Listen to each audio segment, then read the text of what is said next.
Hello, this is Mark Herman, and you're looking at the cover to Rebel Fury, which won the Charles S. Roberts Award for the Best American Civil War Game in 2024, which is when it came out.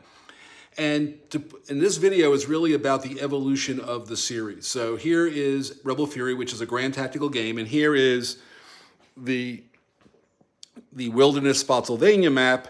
And basically, on May 4th, Grant comes across the river here. This area here, is particularly over here, is where the Battle of the Wilderness is fought. Then both armies zoom.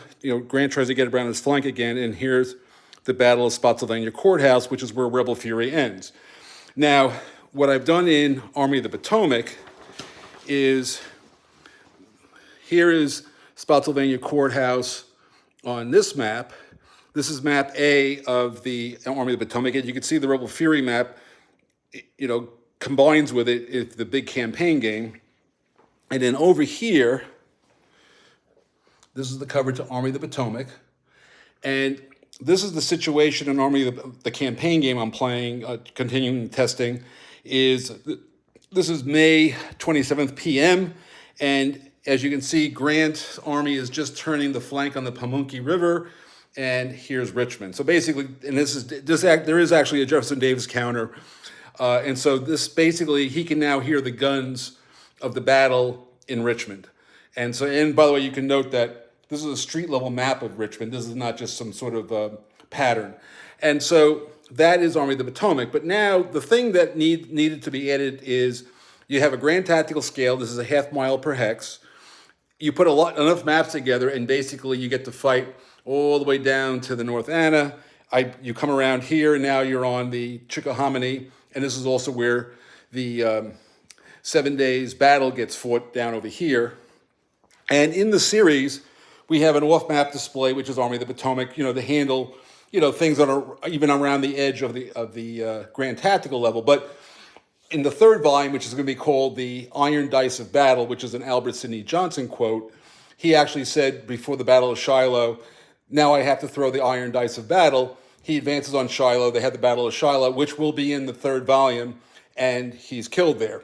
So there's that. But what's going to happen in the third volume is, where this is sort of like the theater level stuff, we have operational rules to handle all of this stuff. So basically grand tactical to operational. But now I'm going to introduce the theater level. Now what you're looking at here, this is a period map. 1 inch equals 10 miles. 1 inch equals 8 miles on this particular, how I've blown it up. And over that will go a 1 inch hexagons. And all I've done so far, by the way, I just started drawing the coastline. So this is how I make maps, by the way, if you didn't know. I have this light table. It's the exact size of a map. I get a source. I get it to the right scale. I put a hex grid over it, and I have pencils. So anyway, what's going to happen here is each of these hexagons is 8 miles per hex. So basically consider that one hex is a HQ in battle mode, and the hexagon with the surrounding hexes is a headquarters in maneuver mode. And that's why the scales are all tied together like that. And then in this one, the big thing in the theater level, besides, more railroad work and riverine stuff and boats and all that stuff, this is the theater level, will be the final level of the series, is the theater level.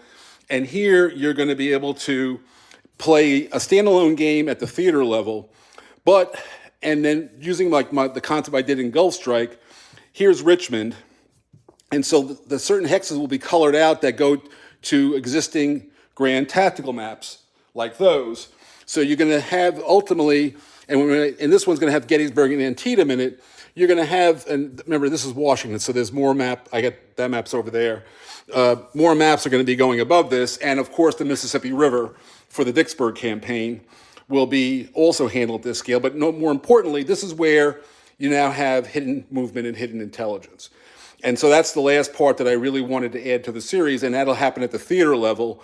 And again, you'll be able to play the theater level standalone, the theater level in conjunction with a campaign where they exist, and then you can always play an individual battle, as in Rebel Fury. So Rebel Fury, Army of the Potomac,